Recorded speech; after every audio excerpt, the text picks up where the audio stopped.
What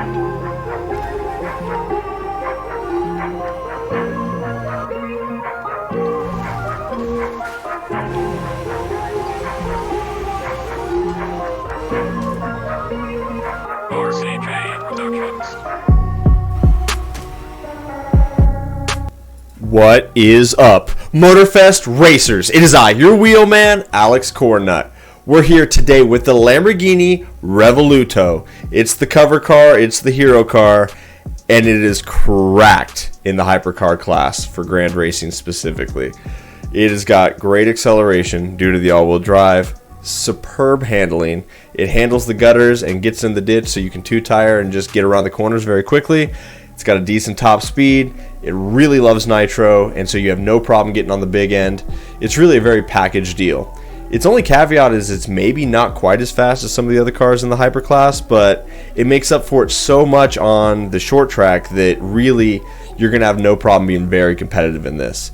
An example of that is we know the Noble does about 210, 213 with some slipstream, 215 if you're slipping another Noble. This only does, or excuse me, I said 3. This one does roughly 305, maybe 304 in a slipstream. So it's a little bit slower, but it's so much easier to drive that out of the rare occasions where you're going top speed, this thing dominates everywhere else. Let me show you the build, let me show you what we're working with, and let's dig into it today.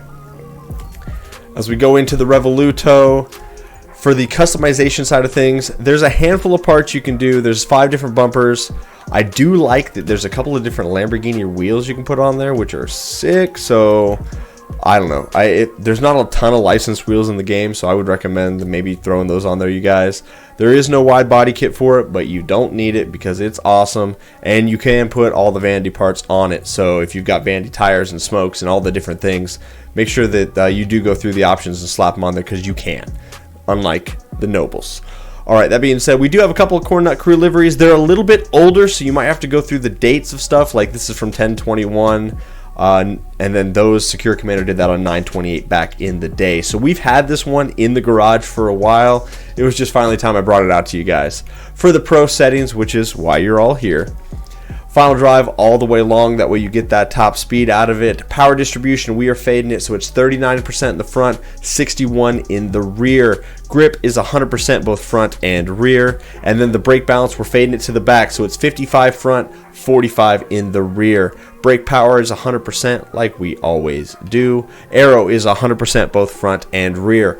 This is where me and SakuraCommander differ a little bit. If you want the car to rotate, if you want it to slide a little bit more, and just when you're in the power full turn, maybe kick the ass end a little bit, you are going to want to back that off around maybe 10%.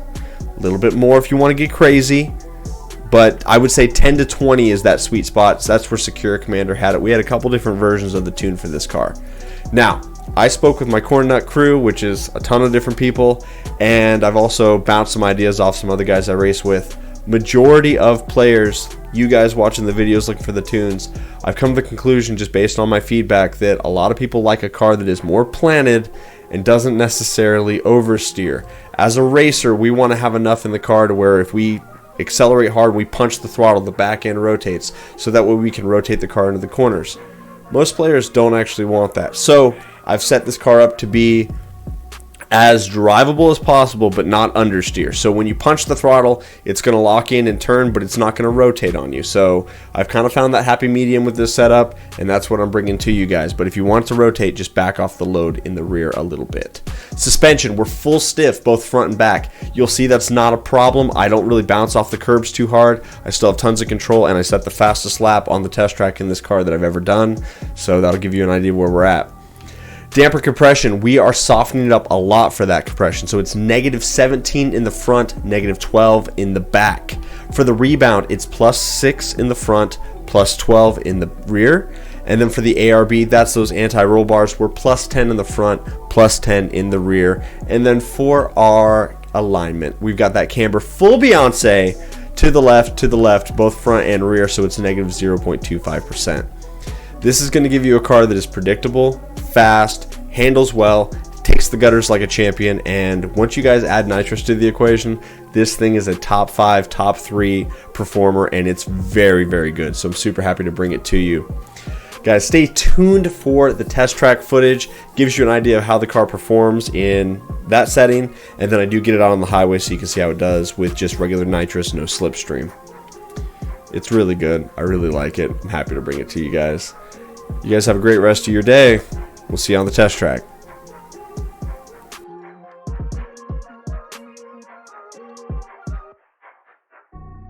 Here we are on my test track, creating a legend. First race in the Lamborghini playlist. Watch the launch here. It just eats up the competition. And I've got the difficulty set up on the hardest for the AI. Doesn't really mean much because we break away from them so quickly, but it gives you an idea what it's going to do in a grand race. And if you can launch and get ahead of the pack in the grand race right at the start, you just eliminate yourself from a lot of the problems that you're going to run into when you're side by side with other people that would prefer to use you as a wall instead of using the brakes. I am one of those people, so separate yourself from me. But that being said, this car is very fast. I'll show you in a second here what it does on the highway. Around this test track, we know that a fast lap is about a 210 for the hypercars. 212 is a good average. So if we can beat a 210, we're going to really be with something here. And this car is totally capable of that. The all-wheel drive in the launch allows us to get a little bit better off the jump. And if I can hit my lines consistently, we're a little wide there. We cost ourselves a couple of tenths. But overall, we're not going for my record-setting lap here. We're going for a consistent lap with not many mistakes, so that way you guys can kind of get a feel for what the car is going to do for you. And this thing gets it done. A lot of folks have been asking for it. I've had the build for quite a long time, and I just never brought it out for whatever reason. I can't remember why I didn't. When SakuraCommander and I were tuning this, we originally had it set up to be a lot more oversteery, like it would slide a little more in the corners. I talked with some of the crew and a few other people, and really what the overall consensus was, like most people are looking for a car that doesn't oversteer. They want it to be planted and predictable. And so if you get on the curbs there, it'll rotate a little bit, but for the most part, what it's going to do is stay solid and just allow you to get through the corners very fast and not surprise you with a slide. So that's what we have it set up as. I think majority of folks are going to get the most out of it that way. And as we come across the finish line, we're going to be in the 209.6 range, which is very fast. And that was with me making some mistakes. So I could probably push that down and do a 208 pretty easy. But I'm not chasing that. I want you guys to see what the car is capable of versus some of the other average laps I've put down. That's the third 209 I've done on this track today. And at the end of the day, it's a very, very good car. It's very composed. Let me show you what it does on the highway so you can get an idea of what it does with boost. And we'll call that a video. Guys, thank you for watching. Stay tuned. I'm out here on the highway. I want you guys to see what this thing does with just nitrous. It's a little slower than some of the other cars on the big end. I mean, it is no noble.